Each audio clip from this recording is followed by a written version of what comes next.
Assalamualaikum warahmatullahi wabarakatuh. Waalaikumsalam warahmatullahi wabarakatuh. Alhamdulillah. Alhamdulillahi rabbil alamin. Wassalatu wassalamu ala asrofil anbiya'i wal mursalin. Sayyidina wa maulana Muhammadin wa ala alihi wa sahbihi ajmain. Ketemu lagi dengan Mr. TM dengan uraian-uraian ilmiah tinggi tentang metodologi, metafisika, tasawuf, eksakta ilmiah. Bertempat di kampus Taklim Ma'rifat Banyuwangi, Srono ya. Kalau mau mendekat, mau tanya-tanya, silakan hubungi admin di 085 228 548 860. Nanti hubungi Romo Yai Yusuf ya. Judul yang kita angkat kali ini adalah cara kita melewati neraka dunia. Dunia akan dialami dengan kenyataan yang berbeda-beda ya. Masing-masing orang dimensinya beda-beda. Walaupun ketemu di stasioner yang sama, tapi kenyataannya di alam itu berbeda-beda. Dunia adalah surganya orang kafir, dunia adalah penjaranya orang beriman, dan juga nerakanya orang beriman yang masih dalam penjara ya. Kalau dunia ini adalah surganya orang kafir, kalau dibalik kafir menjadi beriman, maka surga menjadi neraka bagi orang beriman. Orang beriman adalah orang yang dibaiat, mendapatkan nur iman dan nur kitab, maka berlakulah orang-orang ini akan dibersihkan, disucikan, dan disempurnakan. Atau yang dalam istilah tasawuf adalah proses takhalli, sebelum tahalli dan sebelum tajalli.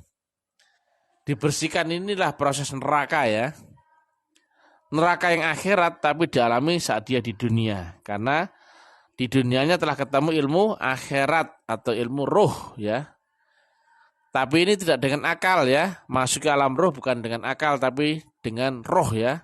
Alamnya akhirat kau alami, kau buktikan sekarang. Maka tahap awal orang-orang ini akan ketemu dengan neraka. Dibersihkan itu sakit luar biasa ya. Kalau ibaratnya kain dibersihkan itu direndam campurin su, panas. Kemudian diucek-ucek, kemudian disikat dan sebagainya. Diterus-teruskan, diulang-ulang sampai kemudian dijemur dan disetrika. Itu gambaran kain kalau dibersihkan. Demikian apalagi manusia ya. Kain itu masih bendawi. Naik di atasnya bendawi adalah nabati. Naik di atas nabati adalah hewani. Naik di atas hewani baru manusiawi. Maka membersihkan manusia jauh lebih rumit, lebih sulit ya, lebih kompleks. Yang kata Nabi, setiap kesalahan manusia akan meninggalkan noda di kolbunya. Dan karena saking banyaknya kesalahan, maka kolbunya tertutup akan Allah Ta'ala. Enggak kenal Allah lagi. Maka manusia yang dibaiat tarekat ini, dia akan ketemu metodologi zikrullah. Yang kata Nabi, segala sesuatu ada obat pembersihnya, dan obat pembersih kalbu manusia adalah zikir ya. Dibersihkan itu sakit luar biasa. Dibersihkan dari angan-angan, keakuan, ego, latar belakang, ilmu, rezeki yang tidak halal dan sebagainya yang selama ini menumpuk kau alami selama seumur tahun hidupmu ya. Ini kemudian dibersihkan, tentu sakitnya luar biasa. Tapi ada cara kita untuk melewati neraka dunia itu dengan kita bisa melewatinya dengan menang ya. Satu, nah, ketika kita di dunia ya pakailah akal.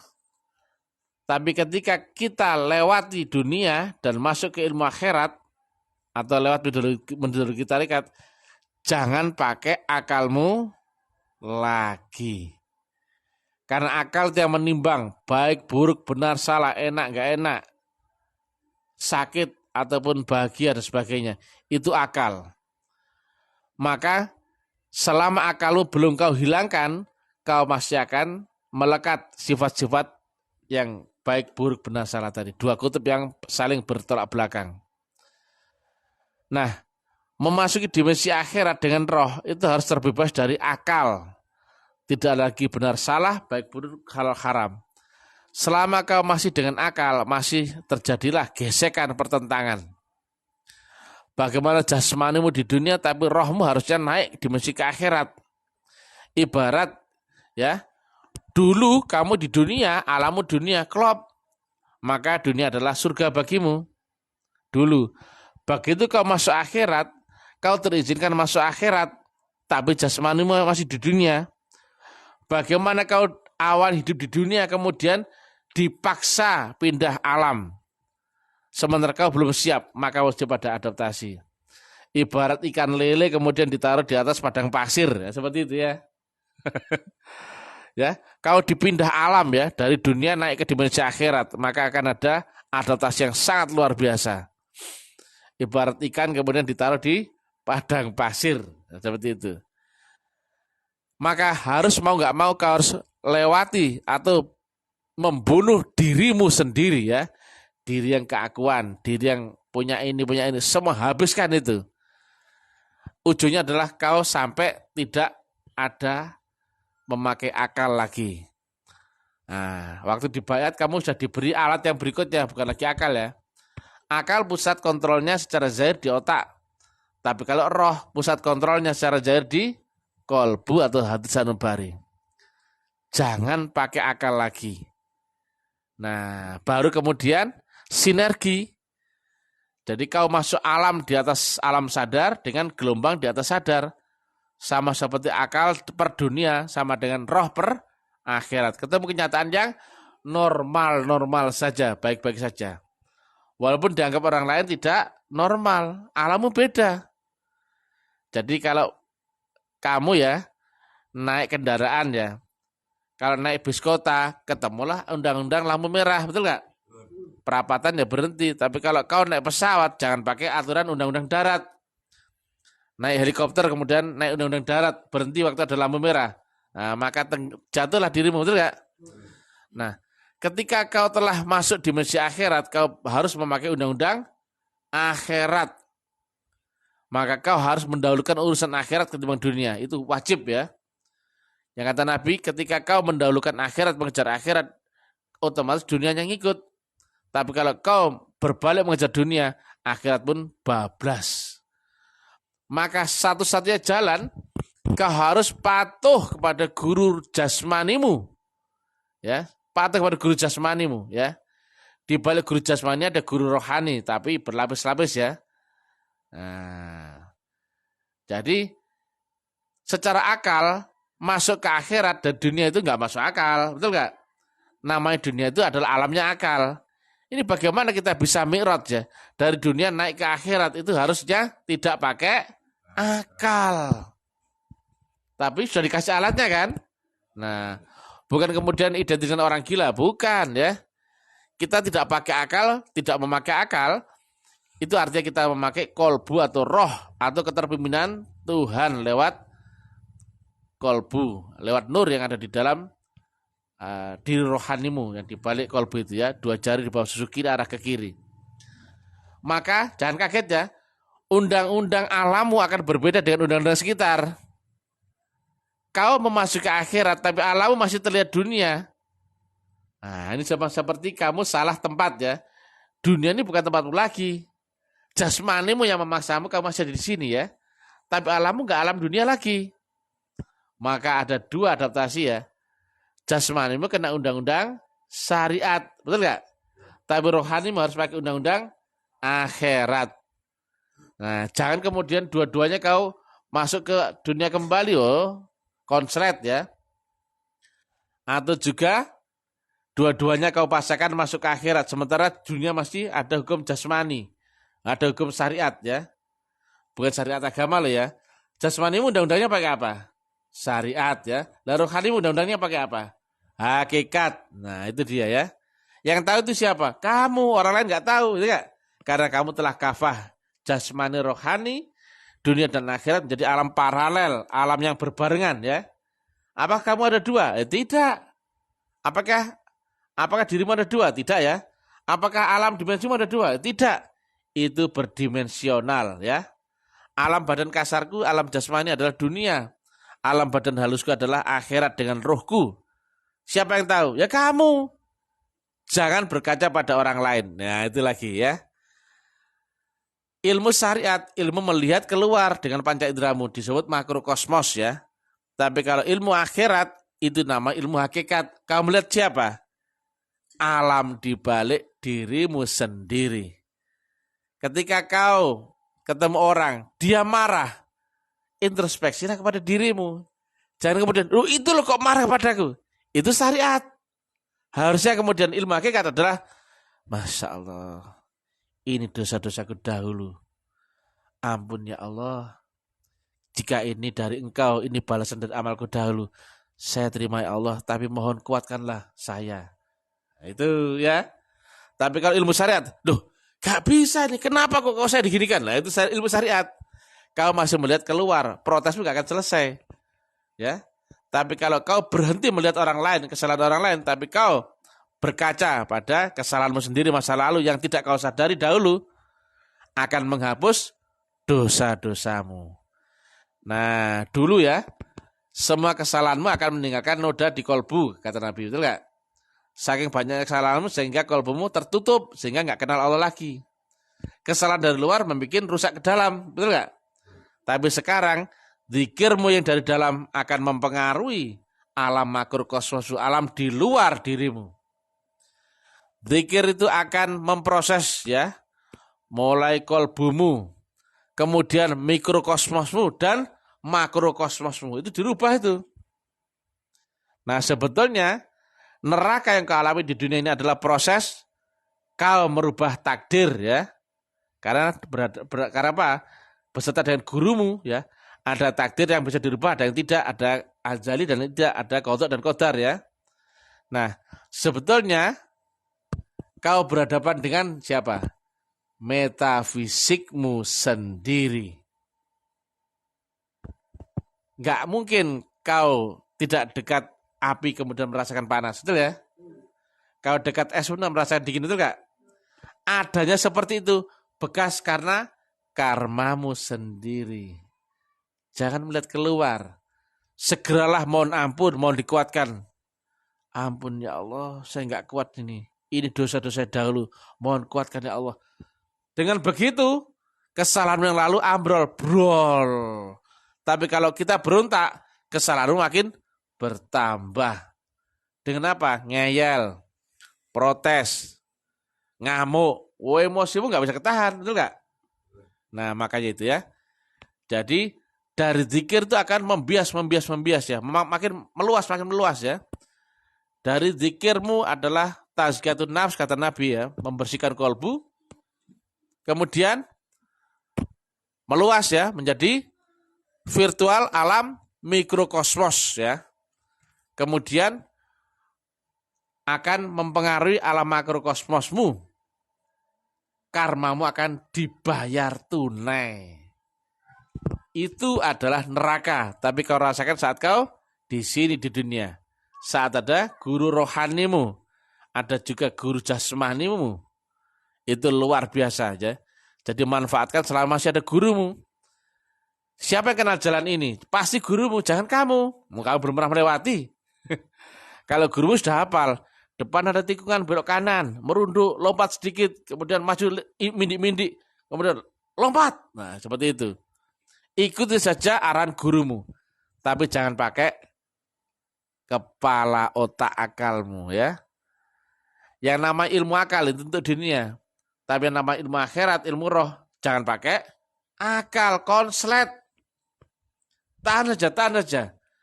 Dan kemudian ya, lazimkan berkorban dan ubudiyah. Berkorban artinya kau menuhankan Tuhan ya. Jangan sampai kau menuhankan nama. Jangan kau menuhankan angan-angan. Dan kemudian berubudiyahlah. Sebetulnya ubudiyah yang kau kerjakan itu kau memperbaiki karmamu sendiri. Hanya saja di alam sono itu sebetulnya berupa metafisik ya. Tapi masuk ke alam panca indramu mewujud menjadi fisik. Makanya saya terangkan ya, alam fisikamu dan alam fisika orang lain tidak sama ya.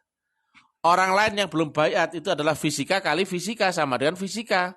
Tapi kalau alam kalian yang sudah dibaiat adalah metafisika kali metafisika sama dengan fisika. Fisikanya nggak sama dengan mereka, jangan kaget. Dimensimu telah berbeda. Makin tinggi tetap demikian. Metafisika aksen kali metafisika aksen sama dengan fisika aksen. Terus naik ya. Nah makanya dimensi seseorang itu berbeda-beda ya di dunia ini. Ada yang surga, ada yang neraka, ada yang penjara ya. Tapi prinsipnya ya harus lewat wasilah, harus lewat guru rohani. Patuh saja, jangan pakai otak, jangan pakai akal. Nah, sampai apa? Sampai kau lumpuh, kau terhenti, kau hilang, kau menyerah. La ilaha baru hadir illallah. Ini zikir gak sembarang zikir ya. Ini kata orang zikir tauhid itu kan. Tapi zikirnya bukan zikir kata-kata. Kalau zikir kata-kata cuma dicocot gampang sekali itu. Tapi kalau zikir ini bisa menembus lapisan-lapisan dimensional akhirat ya. Betul-betul kau hilang di situ.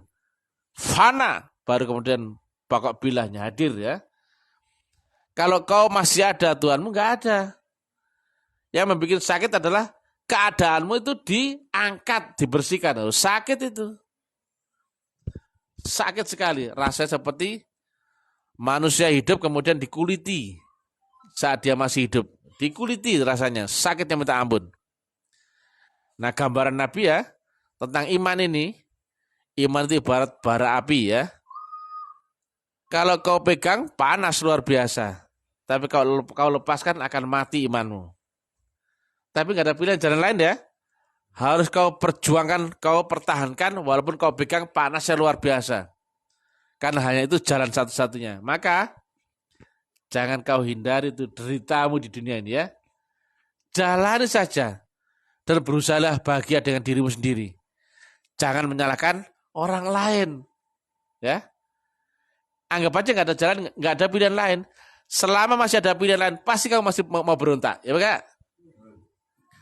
Tapi kalau sudah nggak ada jalan lain, nggak ada kemampuan, la haula wala quwata, la ilaha, sudah nggak ada apa-apa lagi. Mau nggak mau dijalani. Mentak-mentaknya apa? Mati, gitu aja. Betul nggak? Nah, mati aja senang, apalagi hidup, betul nggak? Ya enggak? Akhirnya apa? Neraka aja kita ikhlas, apalagi surga, betul nggak? Nah, sampai itulah bukti ya bahwa kau telah siap masuk surga adalah kau telah menerima kenyataan neraka yang paling pahit. Kalau kau masih berontak, bukan ahli surga itu, bukan ya. Kau ahli berontak namanya. Makanya perjuangkan ya, lazimkan 5 rukun Islam ya, mulai bersyahadat, ketemu kau akan guru yang zahir ya, Allah yang wujud di dunia, kemudian dirikanlah sholat ya untuk mengingatnya, yaitu menyambungkan hubunganmu dengan Allah lewat gelombang yang dibawa oleh gurumu itu. Kemudian zakat, belajarlah berkorban mati-matian untuk Allah yang wujud ya. Jangan Allah yang di aras ya, kamu nggak kenal ya. Kamu sekarang di mana? Dunia kan? Jangan membayangkan Allah di akhirat, gak nyambung ya. Kalau kau di dunia wajib bertuhan yang di dunia, jangan yang di akhirat, gak nyambung ya. Kemudian setelah zakat, kemudian puasa.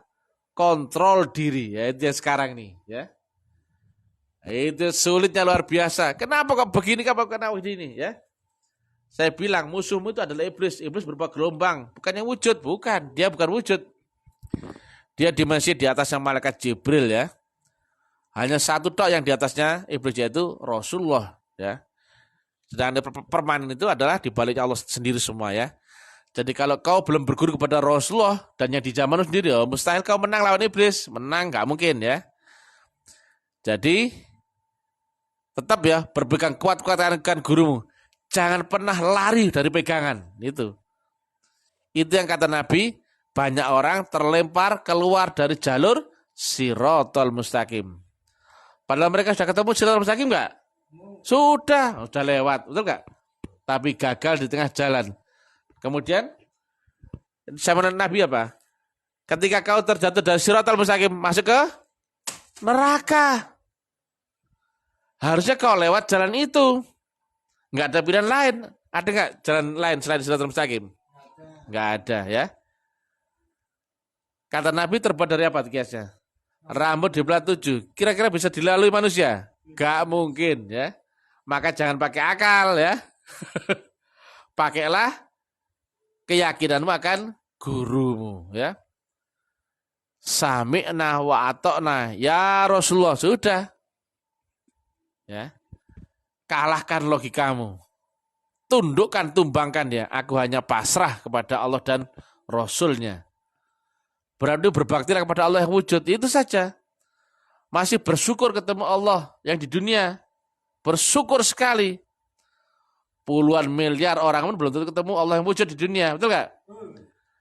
Saya sampaikan di depan publik, sampai sekarang nggak ada yang membantah. Walaupun saya goblok-goblok tololkan orang. Mana mungkin orang bisa kenal Allah di dunia? Allah di akhirat sebelum kenal Allah di dunia. Kapan kau bersaksi? Kapan kau bersaksi dalam kesadaranmu? Nggak ada yang bisa jawab ya. Bantah pun nggak mampu. Kenapa? Logikanya kalau bantah, harusnya apa dong yang saksikan? Mereka nggak ngerti ya. Ikuti saja gurumu. Enak nggak enak, buang itu. Adanya enak karena apa? Akalmu jalan, ya enggak? Ada nggak enak karena apa? Akalmu masih jalan. Kalau akalmu sudah nggak jalan, ada nggak enak? Nggak ada. Dibenci sama di apa? Di sayang. Kalau nggak pakai akal, sama nggak? Baik buruk sama nggak? Sama. Kau telah kosong, kemudian kau terpimpin dengan gelombang Tuhan. Atau yang disebut di dalam istilahnya sebagai subghatallah. Manusia celupanku ya. Keterpimpinan Tuhan akan diri manusia itu ya. Jadi prosesnya manusia itu akan dibersihkan dari semua dosa-dosamu dahulu. Yang kau hadapi itu karmamu sendiri, kau protes kepada orang lain ya. Kadang berupa anak istri, bandel memang kayaknya, bikin gatal itu kalbu ya, bikin rusak. Bukan itu yang rusak sebetulnya. Kau digoda oleh wujud zahir karmamu dahulu. Nah saya tanya, waktu kau suluk, dosamu nyata nggak? Nyata ya, tapi di alam mikrokosmos, betul enggak? Ya enggak? Nah sekarang mikrokosmos itu berubah menjadi makrokosmos. Sama saja sebenarnya kalau hadapi.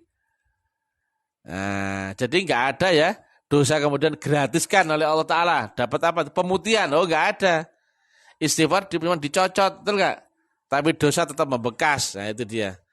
Maka nggak ada jalan lain. Kau harus membersihkan dosa-dosamu, karmamu, hijabmu, kesalahanmu dahulu. Lewat inilah ilmunya ya. Tahan ya. Tahan saja. Paling mentok, paling gampang itu gini. Kalau saya dulu kalau berontak, sakitnya minta ampun. Tapi saya kemudian bagaimana caranya saya siap menghadapi apa yang aku terima itu, baik atau buruk. Oh iya ya. Kalau aku menjadi tanah, biarpun tanah dikencingi orang, diludahin orang, diberakin orang, dia nggak protes, betul nggak? Di tempat paling rendah, paling menjijikkan, maka disitulah aku tidak akan jatuh, betul nggak? Orang nggak mungkin mau di tempat seperti aku. Berapa banyak orang menghina Mr. TM, katanya saya ini sesat, katanya dipecat, katanya aur-auran, katanya ini itu ya. Tapi saya nggak ngefek, nggak melambung saat dipuji orang, juga nggak rusak saat dimusuhi orang. Biasa saja. Itu enak ya. Akhirnya nggak ngefek.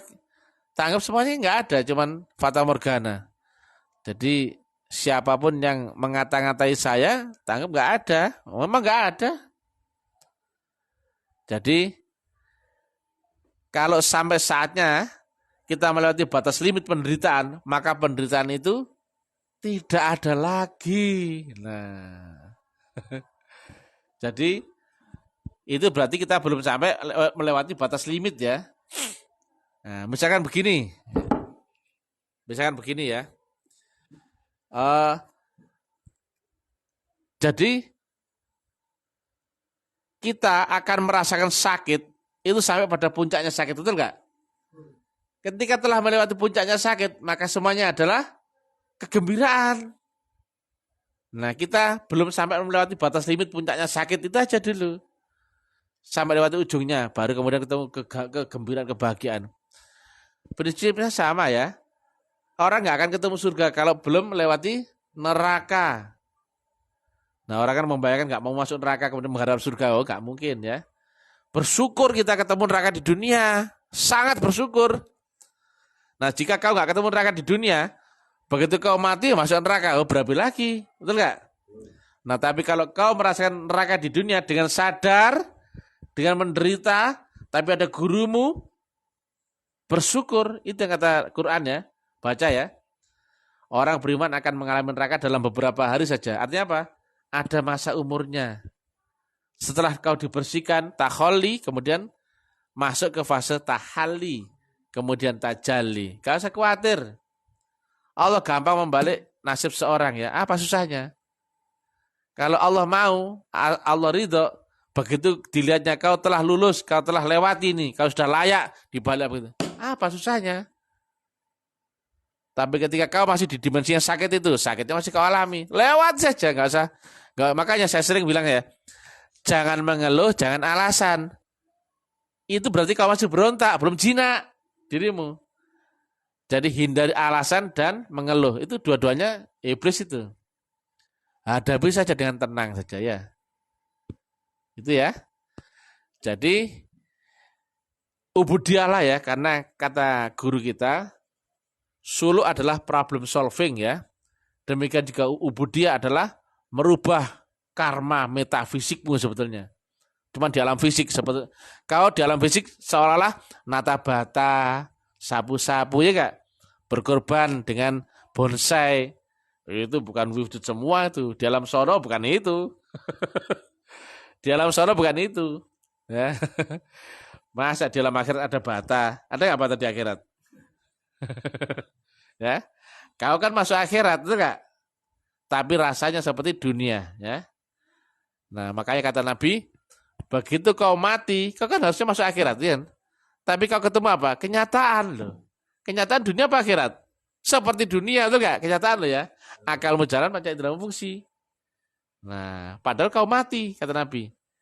Dan kenyataan dunia yang selama ini kau anggap nyata menjadi sebatas mimpi atau fata morgana. Loh, berarti akhirat berupa apa? Kenyataan. Loh. Kubur kenyataan enggak? Kenyataan. Barzah? Malakut? Semua nyata ya. Dan kita telah alami. Makanya jangan kaget. Bersyukur ketemu neraka di dunia. Bersyukur sekali. Dan itu cocok dengan Quran. Betul enggak? Kalau yang parah adalah kau hidup di dunia ini menjadi merasakan nikmat ya. Merasakan surga. Kan bagi orang kafir. Betul enggak? Begitu kau mati berlakulah hukum. Kau sesat di dunia apalagi di akhiratnya. Sumum bukmun umyun fahum la yarji'un fahum la yubsirun. Habis kau. Kau lebih buta lagi. Tuli bisu budak ya. Sekarang masih bisa ngomong, masih bisa memohon syafaat gurumu. Yang kata guru kita ya Profesor Dr. Kadrun Yahya ya, menyampaikan manfaatkan waktu duniamu. Selesaikan akhiratmu sekarang ya. Saat guru ada, rasul ada, nabi ada, mursyid ada, aulia Allah ada, semua ada. Kalau kau pasti menembus akhirat, ketemu akhirat, kenapa kau nggak belajar sekarang? Kalau kau akan ketemu lautan, kenapa kau nggak belajar renang sekarang? Jangan kemudian mudah-mudahan kau selamat masuk akhirat, sementara kau nggak pernah belajar. Tolol namanya, ya kan? Akhirat pasti nggak? Pasti. Kenapa kau nggak belajar sekarang? Itu bodohnya orang-orang ya. Dikiranya, oh nantilah akhirat, ya kan? Di akhiratnya sesat, di akhiratnya nggak ketemu Tuhan, nah, apalagi di akhiratnya lebih bodoh lagi, lebih goblok lagi. Makanya mereka buta tuli dan bisu. Nah, beruntung yang telah masuk tarekat ini ya. Tarekat Naqsabandiyah Khalidiyah, tarekat yang masyhur, tarekat yang wusul, tarekat yang wajib bisa kau buktikan. Demikian juga sangat tinggi ilmiahnya ya. Makanya kami dakwah di publik ya. Dulu kata orang ini pamali dibahas, betul kan? Ilmu hakikat gak bisa diomong katanya. Kalau belum ahlinya gak boleh ngomong. Karena halal darahmu kata Nabi. Tapi kalau ada ahlinya yang bisa ngomong, menguraikan dengan bahasa yang gamblang, dengan sudut pandang yang bisa dimengerti, didukung dengan ilmu pengetahuan, dan juga dibenarkan melalui dalil Quran maupun hadis, enggak masalah. Betul ya? Kami logik tinggi, makanya sampai sekarang enggak ada yang bantah itu undang-undang taklim ma'rifat. Kami bilang Tuhan di dunia ada wujudnya, satu pun enggak ada nongol ya, membantah. Zaman ini ada Rasul, enggak ada yang membantah kan? Enggak ada yang membantah ya. Sholat harus bisa mi'raj. Orang lain nggak bisa tahu caranya mi'raj kan, nggak tahu kan? Kemudian akhirat itu sekarang, nggak ada yang membantah itu ya. Yang nyinyir banyak. Tapi mereka ditanya, bagaimana benar? Mana bisa ngerti dia? Kalau saya salah, tolol, orang tolol. Bagaimana benar? Dia nggak ngerti ya. Nggak bisa menjawab teori hanya dengan teori, nggak bisa ya. Menyalahkan teori harus dengan praktek. Kalau kau telah ahli praktek ya. Ini yang hilang ya, orang sudah tidak ketemu lagi metodologinya, sebatas tahu teori syariat agama saja. Agama bukan syariat.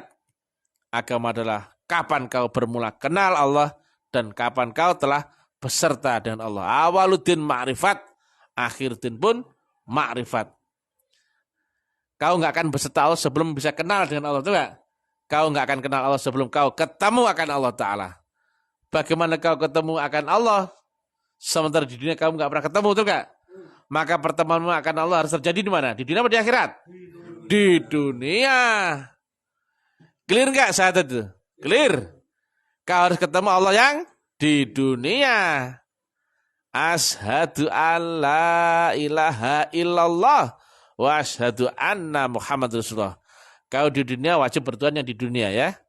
Kalau kau di dunia bertuhan yang di akhirat itu namanya khayalan, mimpi tingkat tinggi, salah bantal, ya kan? Ya maka ini yang saya tunggu-tunggu, mana ulamanya, mana kiainya, ustadznya, Gus Habib atau mursyidnya, nggak ada nongol sama sekali nih. Saya tunggu-tunggu nih sehari, 2 hari, 3 hari, seminggu, sebulan, nggak ada yang pernah dibantah sama urut taklim ma'rifat. Mana orang-orang ini ya? Saya goblok-goblokin loh, yai. Saya bodoh-bodohin loh. Kan saya pancing, buktikan kalau mereka nggak tolol, kan nggak bisa mereka ya. Demikian ya. Jadi ikuti saja jalan ini ya, jangan keluar dari rel ya. Pegangan kuat akan gurumu, introspeksi diri ya. Kemudian hisablah dirimu sebelum Allah menghisab dirimu. Kalau sebelum Allah menyalahkanmu, salahkan dirimu dulu. Oh, jadi kau sudah paham ya. Ibaratkan orang tua kan gitu. Kalau kau masih berontak, aku nggak salah, kenapa begini? Oh, jadi kamu masih belum ngerti. Oke, tak tambah lagi. Ya kan? Hisablah dirimu sendiri, introspeksi dirimu sendiri. Jangan nyalahkan orang lain. Siapapun yang memberikan derita, jalan derita ya, musibah atau apapun itu hanya ayat-ayat Allah yang datang kepadamu karena kasih sayang Tuhan. Kalau tidak digitukan, kamu tuh nggak akan tahu siapa dirimu, betul nggak? Kalau nggak lewat pelajaran dari iblis, kau nggak akan kenal Allahu subhanahu wa ta'ala. Kata guru kita, suatu saat kau akan berterima kasih. Kau punya guru iblis di antara guru-gurumu. Ternyata di balik iblis adalah Allahu subhanahu wa ta'ala. Nggak mungkin besi itu menjadi pisau kalau tidak lewat proses dipanaskan dan ditempa. Betul nggak? Nggak mungkin air menjadi matang kalau belum digodok, dipanaskan sampai mendidih, betul nggak? Nah, itulah gambaran manusia ya. Nggak mungkin kau matang, pindah dimensi, naik dimensi tanpa lewat proses lewatin neraka. Itu kasih sayang Tuhan ya. Masya Allah. Neraka saja mau, apalagi surga, betul nggak? Saya habis setem, saya alhamdulillah masuk neraka hari demi hari. Saya nggak bisa membedakan ini antara surga dan neraka. Bodoh amat ya. Semuanya enak, enjoy saja tuh nggak? Apapun nggak bisa menjadi mudarat bagi orang yang telah beserta Allah ya. Itu ada ayatnya nggak? Ada ya. Jadi tidak menjadi mudarat bumi dan langit ya. Di antara bumi dan langit bagi siapa yang telah beserta dengan Allahu subhanahu wa ta'ala. Terkapsul ya. Dalam gelombang mutlak ya. Masalah nggak bisa menyentuh. Itu punya tapping itu. Punya tameng. Punya kapsul. Nah itu dia ya. Sama nanti akan merasakan itu. Itu bagian dari proses ya. Masih lanjut itu. Jangan berhenti di situ. Kalau berhenti di penggodokan belum saya matang, kasihan, betul nggak? Itu nanti ada endingnya. Habis digodok nanti mendidih, habis mendidih nanti dimatikan kompornya ya. Nah, kau akan matang ya. Tapi kalau kau teriak-teriak sekarang sakit, tahan dulu sebelum matang ya. Nanti kalau sudah matang selesai sendiri. Jinak kalau dia. Itulah Tuhan membuat apa ya? Manusianya yang dipilih menjadi terpimpin ya. Akan digembleng menjadi manusia celupanku atau disebut sebagai khalifah di muka bumi ya. Nah, nanti proses seperti itu ya. Kain dibersihkan luar biasa sulit ya. Ada nodanya tambah baik clean dan sebagainya. Itu masih bendawi. Apalagi nabati, hewani, apalagi manusiawi lebih kompleks ya. Maka paling bersyukur ya kita telah dibersihkan. Gak usah anak-anaknya. Dibersihkan syukur. Sudah. Itu yang menghilangkan karmamu, dosamu, hijabmu. Kesalahanmu dahulu dibersihkan. Untung itu. Nyata nggak kita melihat dosa-dosa kita saat suluk? Nyata ya. Dikocek-kocek sih nyata ya, jubut-jubut nyata, betul nggak? Tapi masih dalam mikrokosmos. Nah sekarang menjadi nyata di makrokosmos. Gitu nggak protes? Ya enggak? Nah itu semua nggak ada ya. Kalau sudah lewat menjadi fata morgana ya. Kau bertarung, bergulat di alam mimpi. Ya, kamu merasakan derita di alam mimpi. Misalkan kau dikejar anjing ya, 3 ekor gede-gede. Ketakutan kau lari ke sana kemari, betul nggak? Begitu kau terbangun, hilang nggak anjingnya? Sama seperti itu. Begitu kau terhenti, maka kau naik dimensi, bangunlah dari tidurmu. Loh, mana masalahku tadi? Loh, mana yang ini yang membuat derita? Oh, nggak ada. Mana masalahnya? Hilang. Seperti apa? Fata morgana. Ya? Masalah itu nanti tidak ada ya. Kalau kau telah masuk di alam ketuhanan ya, terkapsul. Nggak ada masalah. Makanya bersetem happy-happy, nggak pernah terbebani dengan dakwah ya. Nggak tersanjung kemudian membumbung tinggi, nggak ya. Nggak kemudian ketakutan ketika dimusuhi orang, nggak. Saya bersetem tetap merdeka ya dan bahagia ya. Nggak ada beban ya, nggak ada paksaan ya. Kata orang Kejawen, sampurno mahar diko. Ya ayat Tuhan nafsul mutmainnah irji'i ila rabbiki radhiyatam mardiyah fadkhuli fi ibadi wadkhuli jannati. Yang dipanggil siapa? Jiwa yang tenang. Ya paham gak? Nah sekarang tenang apa belum? Belum. Masih berontak ya enggak? Nah nantilah setelah jiwamu tenang baru kau masuk ke dalam surgaku dan bentengku ya. Demikian ya, jelas, terang, dan juga wajib dibuktikan ya. Kita suntulu ya, nggak omong kosong ya. Wassalamualaikum warahmatullahi wabarakatuh. Banyuwangi.